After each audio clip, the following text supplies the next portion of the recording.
orang Israel membawakan 90 ton bantuan untuk Aceh.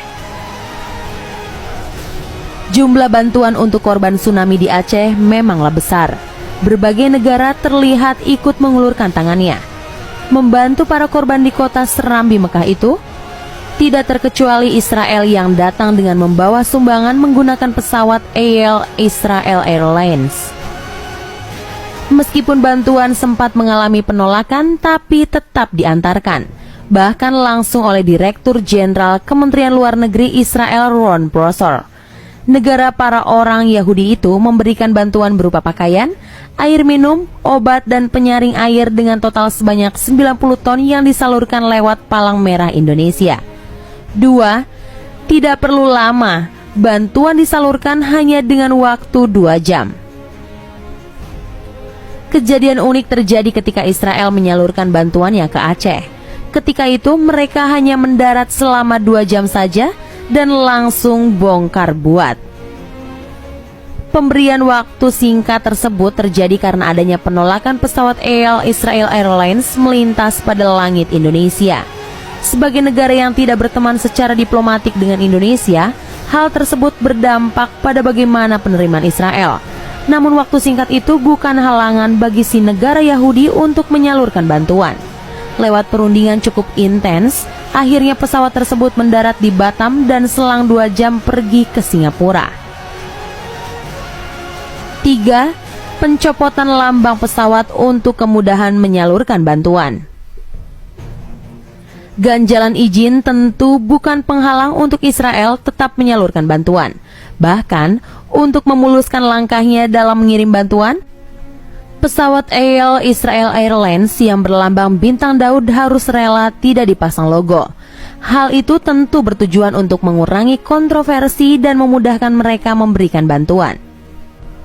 Masyarakat kita kebanyakan memang cukup sensi dengan si negara Yahudi karena satu dan lain hal. Sehingga untuk menghindari polemik apalagi bantuan yang sia-sia, Israel pun melakukan inisiatif ini. Di satu sisi ini seperti hal yang luar biasa karena negara yang terkenal dengan pride tinggi ini sampai rela sedikit merendah demi memberikan bantuan. 4. Memberikan bantuan untuk dokter Indonesia belajar di Tel Aviv. Sikap solidaritas Israel tentu tidak berhenti pada pengiriman bantuan itu saja. Pasalnya pada tahun 2008, negara tersebut memberikan bantuan pelatihan terhadap 23 dokter bedah Indonesia. Pelatihan tersebut dilangsungkan selama 2 minggu di Tel Aviv. Bermodalkan lokakarya tentang pengelolaan insiden multi korban, para pegawai medis kita dilatih serta diajak berkunjung ke beberapa rumah sakit di sana. Dan hubungan baik ini berlanjut dengan adanya kesepakatan kerjasama antara dokter dua negara ini, bahwa ke depan akan terjadi latihan serupa antara para medis negara kita dengan bintang Daud merah. 5. Galangan bantuan Yahudi seluruh dunia untuk Aceh. Eksistensi penganut Yahudi tentu tidaklah sedikit.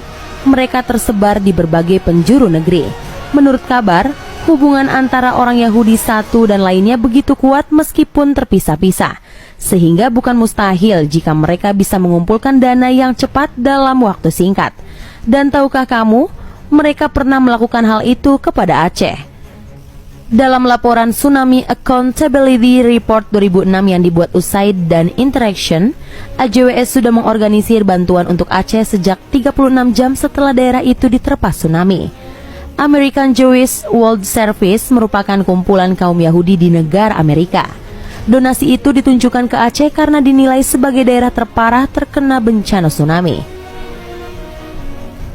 Terlepas dari apakah ada tujuan khusus atau tidak dari bantuan Israel kepada Aceh ini, namun yang jelas hal tersebut jadi bukti kalau mereka peduli.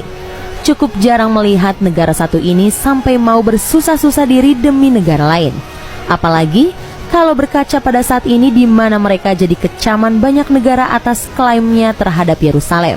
Nah, itulah tadi beberapa informasi mengenai kisah bantuan gila-gilaan Israel terhadap korban tsunami Aceh yang tak banyak diketahui.